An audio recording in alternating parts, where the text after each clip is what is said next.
People always told me you're gonna be something, you're gonna be somebody, and that's the kind of mentality that I had growing up. The fast life that I wanted to live, the promiscuity and wanting to go partying and drinking. I have core memories with alcohol that were good.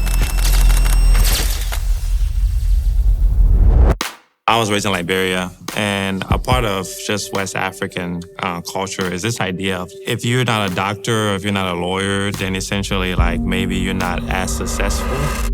I always felt like I needed to be at least one of those things to make my parents proud.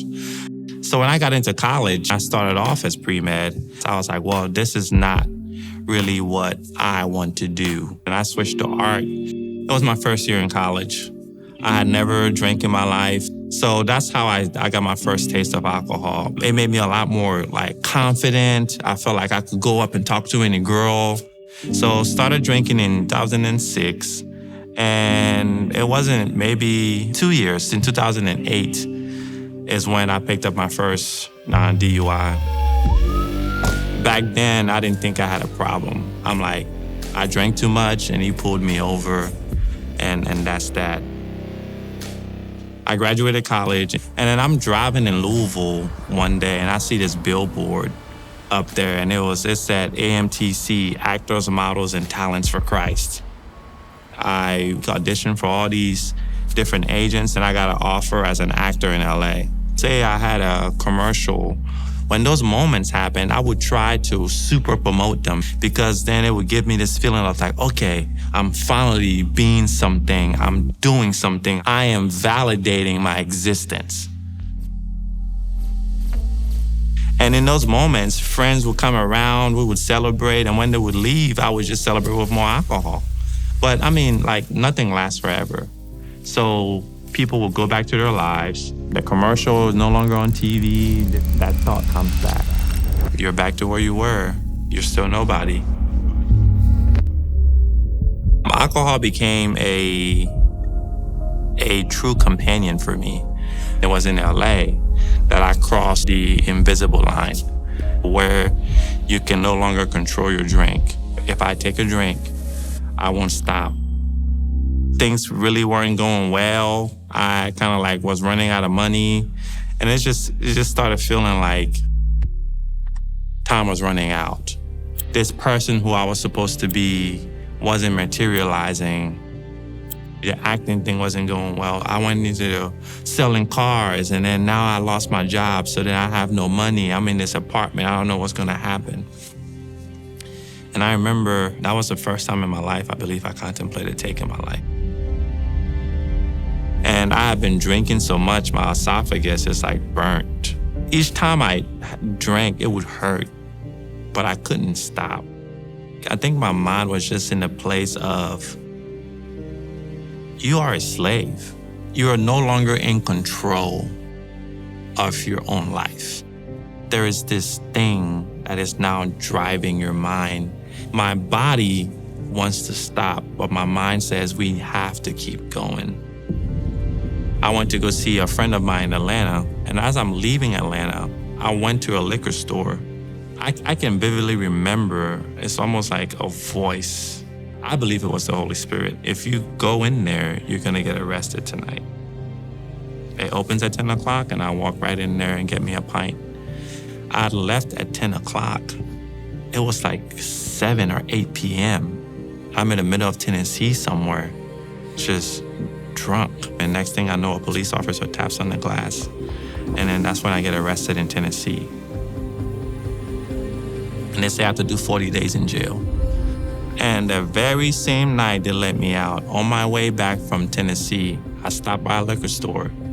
That drink turned into a 3-week binge as I'm staying with my brother, because at this point I had lost my apartment and everything while being in jail. During those 3 weeks, I just felt so lost again. And I don't know what came over me, but I remember just quietly walking out of the room, sat on the couch with him, I just broke down. And I said, man, I need help. He calls my mother.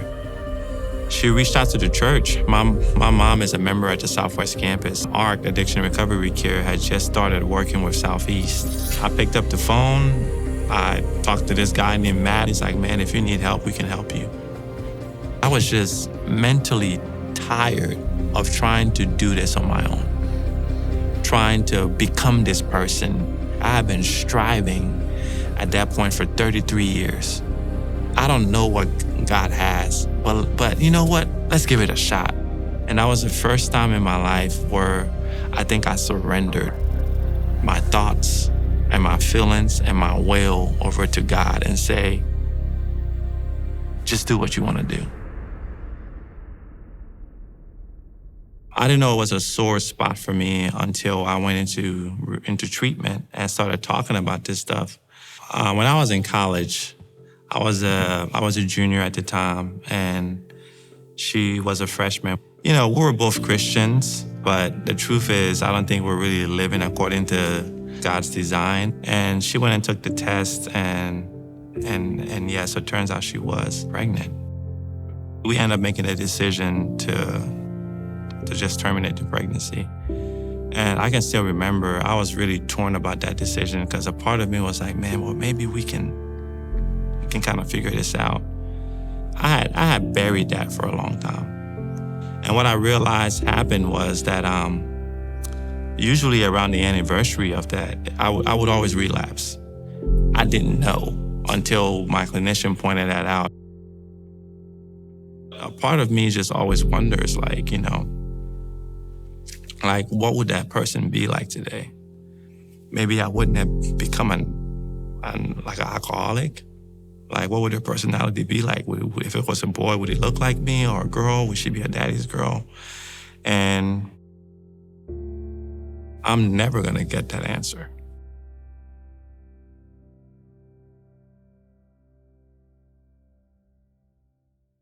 So yes, not everything always gets settled.